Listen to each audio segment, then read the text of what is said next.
વડોદરાના ડભોઈમાં ખેડૂતોએ ઉગ્ર આંદોલનની ચીમકી ઉચ્ચારી છે।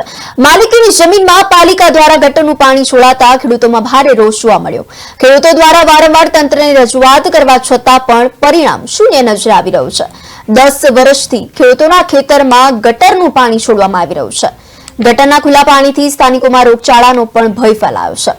વડોદરાના ડભોઈમાં ખેતીની જમીનમાં ગટરના પાણી ભરાઈ રહેતા ખેડૂતોએ આંદોલનની ચીમકી ઉચ્ચારી હતી।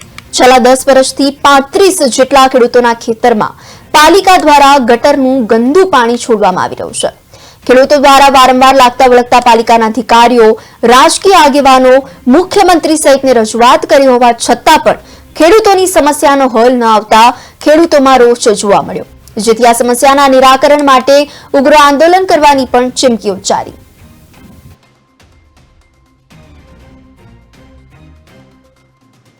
આજે હવે 2016 થી ગંદુ પાણી નગરપાલિકાનું ક્યાં જવાનું ક્યાં તેના બદલે અમારા ખેતરોમાંથી પડી રહ્યું છે।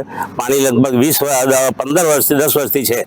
અમે ઉત્પન્ન કોઈ લીધું નથી આજ સુધીને। ડાંગર કરીએ છીએ પણ કેવી રીતે કરવો, સૂંઠિયું કરીએ પણ કેવી રીતે કરવું, આટલી જમીન પર અમારે જીવવાનું છે।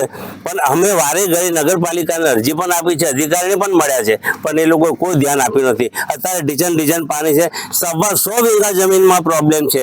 હવે અમારે ક્યાં જવું, કોને વાત કરવી? દરેક જગ્યાએ અમે અરજી પણ આપી છે, ઠેક સુધી અમે પહોંચ્યા। PM ની પણ એપ્લાય આપી છે, PM નો પણ જવાબ આવ્યો છે, અને CM ને આપી છે, CM નો પણ જવાબ આવ્યો છે। દરેક પેપર અમારી પાસે છે। 100 વીઘા જમીનમાં આટલું પાણી છે, તો બંધ થાય અને અમે સુખી થઈએ, એ જ વિનંતી। સાહેબશ્રીને એક વિનંતી છે કે કાર્યવાહી કરવાની તો વાત કરેલી છે, પણ ક્યારે થશે? તાત્કાલિક ધોરણે કાર્યવાહી થવી જોઈએ। અને જો કાર્યવાહી નહીં કરો તો ગાંધીજીના માર્ગે હમણાં આંદોલન બહુ સારી રીતે કરતા આવડે છે, તીવ્ર આંદોલન કરતા આવડે છે। નગરપાલિકા વાળાને કોઈ રસ, જાણી જોઈને રસ નથી। એનું કારણ એક જ છે કે જાણવા અરજી આપવા છતાં પણ એક્શન કેમ નથી લેતી, એ મોટો પ્રશ્ન છે। એમને શું પ્રોબ્લેમ છે?